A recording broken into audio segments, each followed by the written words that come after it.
ध्यानमूलं गुरोर्मूर्ति पूजामूलं गुरोर्पदं मन्त्रमूलं गुरोरेवाक्यं मोक्षमूलं गुरोर्कृपा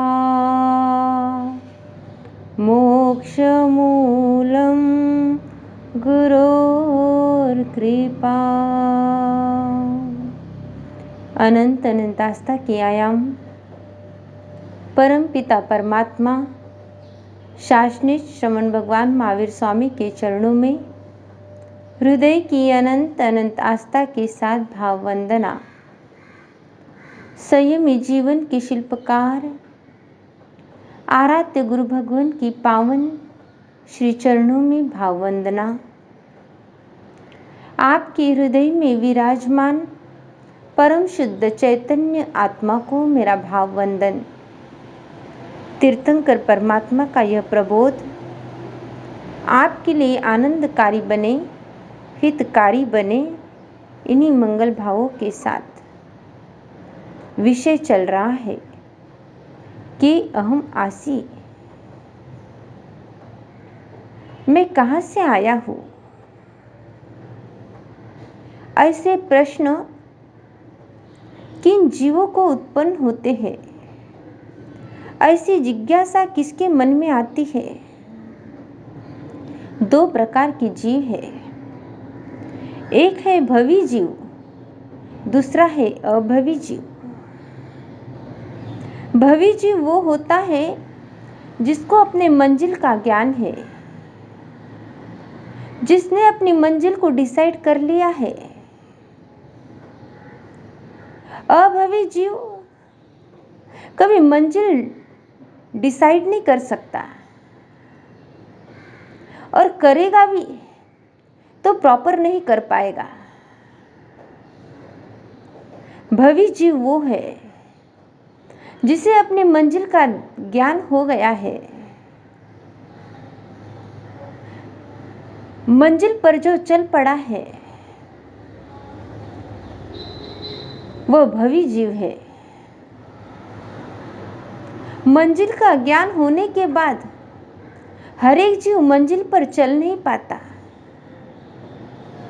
लेकिन भवी जीव का लक्षण है जैसे ही उसे मंजिल का ज्ञान हो जाता है वैसे ही वो उस पर चलने के लिए तत्पर हो जाता है। भवी जीव काली मिट्टी के समान है।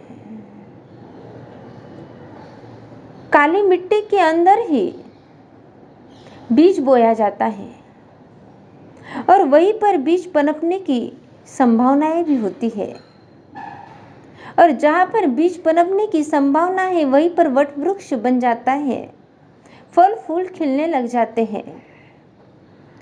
अभवी जीव रेगिस्तान की धरती की तरह है। रेगिस्तान की वह धरती जो रेतीली जगह, जहां पर कितना भी पानी बरसे लेकिन कोई भी फर्क नहीं पड़ने वाला, सिर्फ बरसते ही जाए बरसते ही जाए, लेकिन भीतर से कभी भी भीगने ही नहीं वाला, वो अभवी जीव है। इसलिए प्रश्न यदि बनता है और वह भी डायरेक्टली स्व का बनता है, स्वयं के आत्मा का बनता है, तो उसके लिए भवी होना बहुत जरूरी है। भवी जीव ही यह चिंतन कर सकता है कि मैं कहां से आया हूं और मुझे जाना कहां पर है।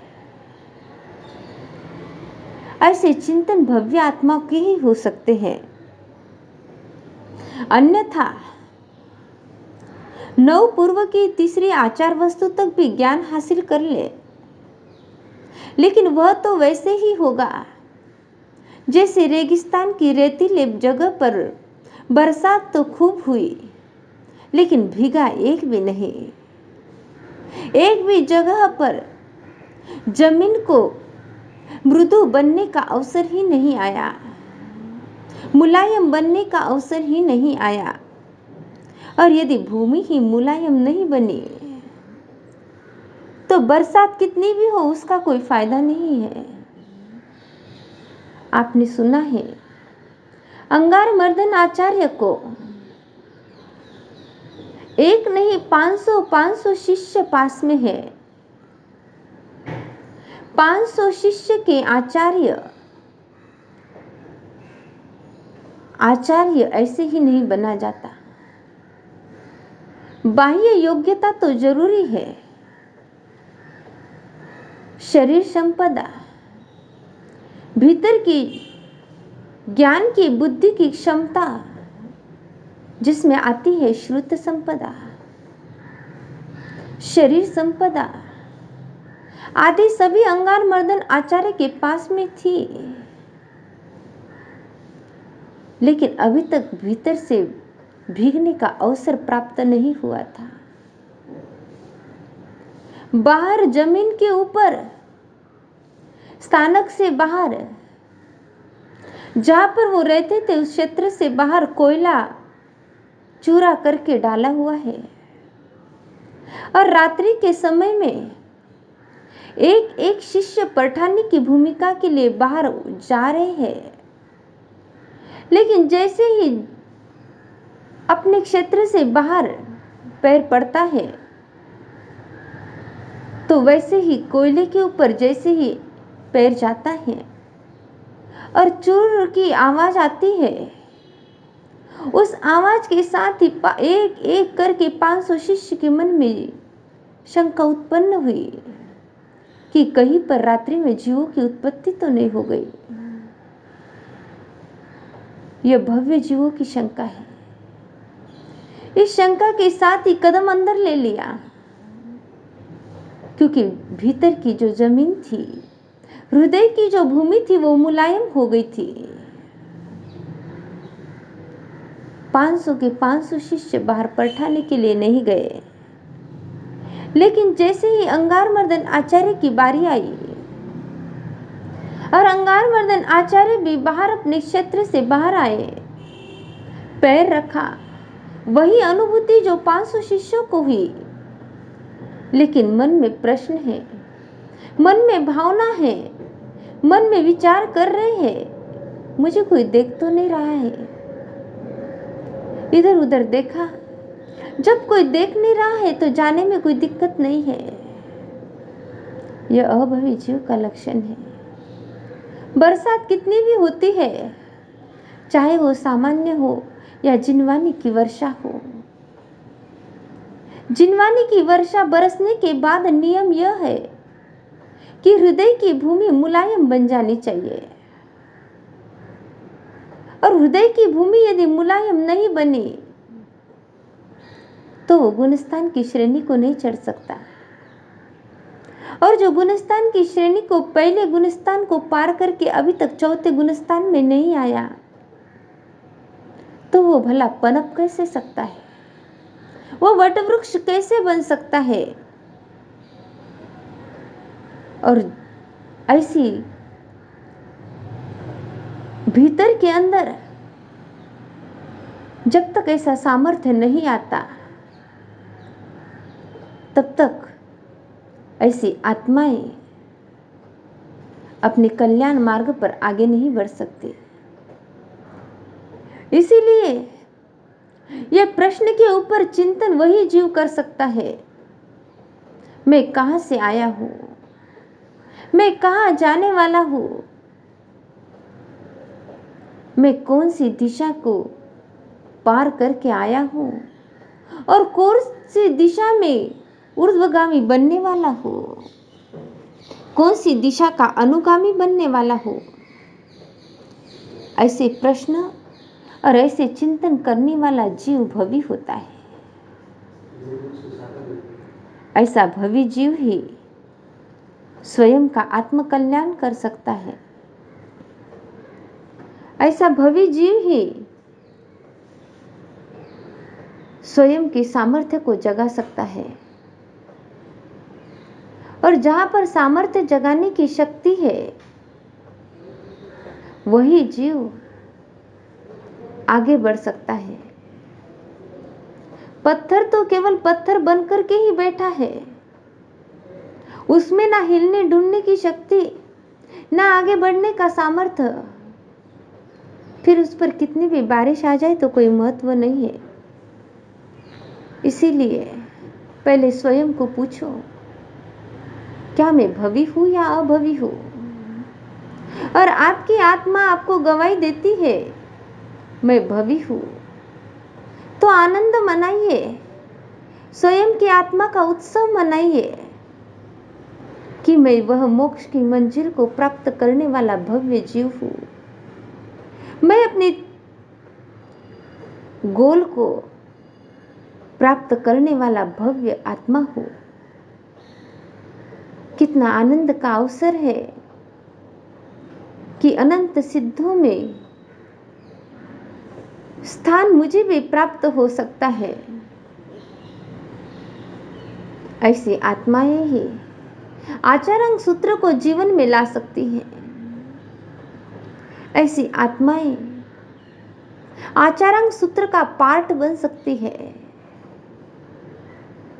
ऐसी आत्माएं आचार को जीवन में लाकर के स्वयं आचारांग बन सकती हैं। इस तरह से आज का यह प्रश्न कि अहम आसी, मैं कौन सी दिशा से आया हूं, क्योंकि 14 राजू लोग मेरे लिए खाली जगह पड़ी है। मैं 14 राजू लोग का मेहमान हूं। मैं 4 गति और 84 लाख योनियों का मेहमान। हर जगह मेरे लिए खुली है। इस प्रश्न का चिंतन करते करते ही अनेक आत्माओं को सम्यक दर्शन की प्राप्ति हुई है। यह एक ऐसा गूढ़ प्रश्न है, यह एक ऐसा गूढ़ सूत्र है कि जिसकी अनुप्रेक्षा करते करते स्वयं के भीतर में सम्यकत्व की उपलब्धि हुई। और सम्यकत्व की उपलब्धि होने के बाद भव्य जीव तो तत्पर हो जाता है स्वयं के मार्ग को पाने के लिए। और उसके बाद वह कब का छोड़ देता है शंका को, कब का छोड़ देता है कांक्षा को, वितिगिच्छा को, पर पाषंड प्रशंसा को, क्योंकि वो परिपक्व होते जाता है स्वयं की मंजिल के ऊपर और केवल उसको अपना लक्ष्य दिखाई देता है। चाहे वो भोजन कर रहा हो, चाहे वो सोया हुआ हो, चाहे वो अपना कर्तव्य कर रहा हो, अपना कार्य कर रहा हो, लेकिन उसका गोल उसे सामने दिखाई देता है। और जिसे अपना गोल, अपना एम सामने दिखाई देता है, वह हर समय उसी के लिए तत्पर रहता है। अर्जुन को पूछा था गुरु ने, सामने वृक्ष है और वृक्ष के ऊपर पक्षी है, उसकी आंख में बाण लगाना है। पूछा तुझे क्या दिख रहा है? पेड़ दिख रहा है? नहीं। चिड़िया दिख रही है? नहीं। चिड़िया की चोंच दिख रही है? नहीं। आसमान दिख रहा है? नहीं। तो फिर क्या नजर आ रहा है अर्जुन? मात्र एक ही नजर आ रहा है, और वो चिड़िया की आंख, वो पक्षी की आंख। ये लक्ष्य है। जिस समय लक्ष्य पर तत्पर हो जाते हैं तो खाते पीते सोते उठते मात्र एक ही और अपना लक्ष्य होता है। और ऐसा लक्ष्य पाने के लिए इन सूत्रों के ऊपर हमें चिंतन करना होता है। इन सूत्रों के ऊपर स्वयं को, स्वयं की खोज करनी होती है। स्वयं ही स्वयं की अनुप्रेक्षा करनी होती है।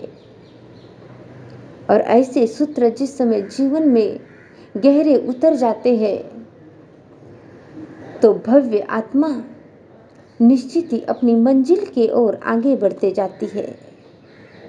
तो आइए इस सूत्र को अपने जीवन का अंग बनाएं और स्वयं की अनुप्रेक्षा करें, स्वयं का चिंतन करें, स्वयं की खोज करें और ऐसा करते करते स्वयं ही स्वयं की मंजिल को अपना लक्ष्य बनाकर आगे बढ़े।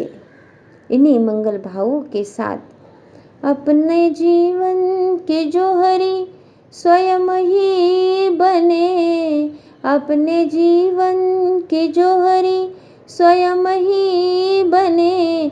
क्या पता फिर ये मौका मिले ना मिले, क्या पता फिर ये मौका मिले ना मिले।